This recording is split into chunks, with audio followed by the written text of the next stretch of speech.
Hello, this is State Senator Dale Ryder, and welcome to another edition of the 2-Minute Drill.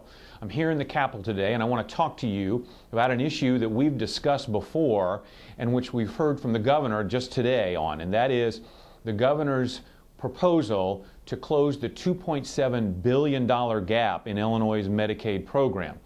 Now, let's look back about 10 or 11 weeks ago.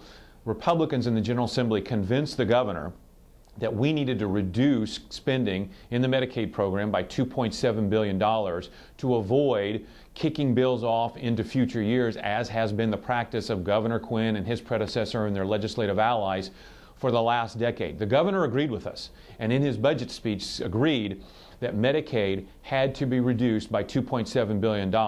Unfortunately, today, the governor surrendered on that goal. The governor laid out a plan that relies on a tax increase and severe cuts to Medicaid providers such as hospitals and nursing homes in order to close the $2.7 billion gap. We think this is the wrong direction in which to go.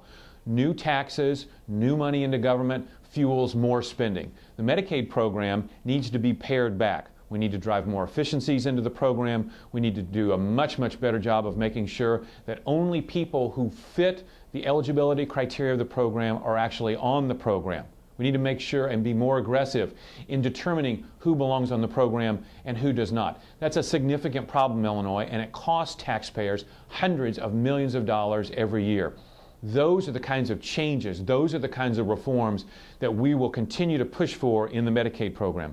While the governor has laid out his plan, I suspect his plan is not going to be met well by a majority of the General Assembly, which means we have 6 weeks left to go here in this spring session, and we still have an opportunity to do what needs to be done, which means, as the governor said at the beginning of the session, reduce the Medicaid program by $2.7 billion.